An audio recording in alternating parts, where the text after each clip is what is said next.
still not over the shitting. 15 years ago, I've been to Mexico City. And it was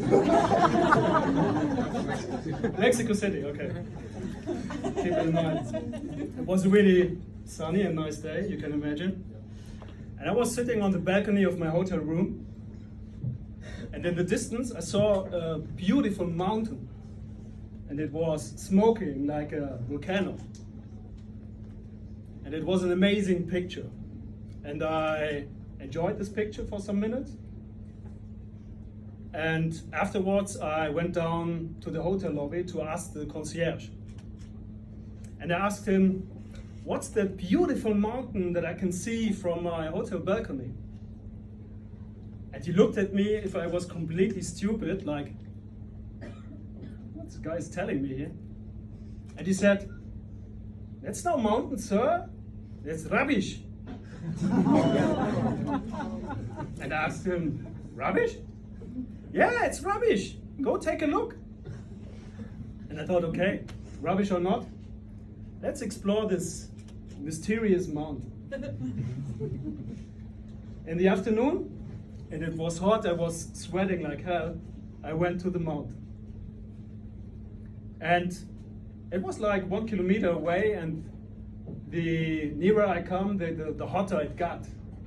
And it was sweating, and the bad smell was almost unbearable. And standing right in front of the mountain, I saw a mountain with burning rubbish, tires, you name it. And on top of the mountain, I could see children collecting things like empty bottles or something like this. And they looked really poor and exhausted. And I could see they were playing with lighters and with syringes. So it was heartbreaking to see this. And the entrance to the mountain was guarded by an armed militia. And the kids had to give all their collected things to the militia to make money out of it.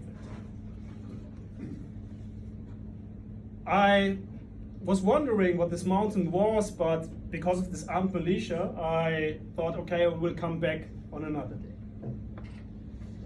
And being back in the hotel, I investigated a bit and found out that people are living on this mountain, the so-called pepenadores.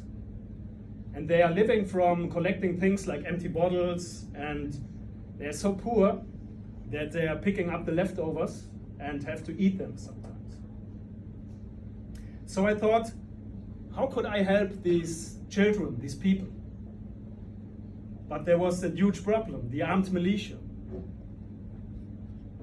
So I called a friend who is a flight attendant and is living there in Mexico City. And we were speaking about how could we enter this armed area. And we came up with a glorious idea to camouflage like a priest, him, and his altar boy, me. Please no comment now. In a really, really hard discussion, we convinced the priest to donate his work clothes to us.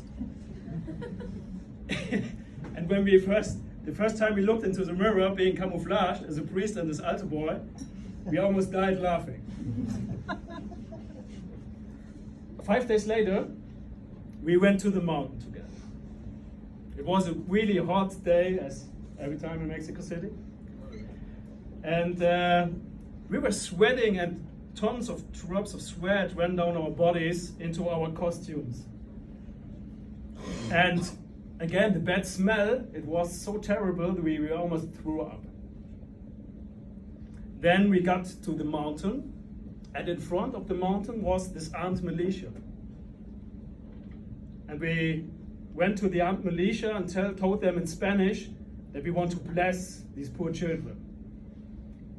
And they looked at us really fiercely and skeptically. But in the end, they said, "Vamos," and we were allowed to pass. So we passed the armed militia very calmly, and holy. And every time my friend made this sign, made in nomine Patri, he was acting like hell. It was unbelievable, unbelievable. And when we came in, we could see the children collecting things, bottles on top of the mountain. And when we went to the children, they were instantly so happy to see us. And we played with them, kicked some cans with them, and supported them secretly with some granola bars, water, and some pesos. And left them with huge smiles on their faces. And afterwards, we had to pass again the armed militia, very calmly and holy. And again, in nomine Patri, and I thought, oh, come on. But yeah, it went well. And we went back to the hotel, and still being masked as a priest and this altar boy, we went straight to the bar. And had some drinks, some tequila. And believe me, the barkeeper had the time of his life with us. Because we told the story like 3 times, in nomine Patri, and unbelievable. And we were hugely filled up. I mean, not with tequila only, but with gratitude, because we had these poor children. And I think a good story should have a moral. And I believe every one of us can help everyone at any time. We just have to try it. So thank you for listening to me.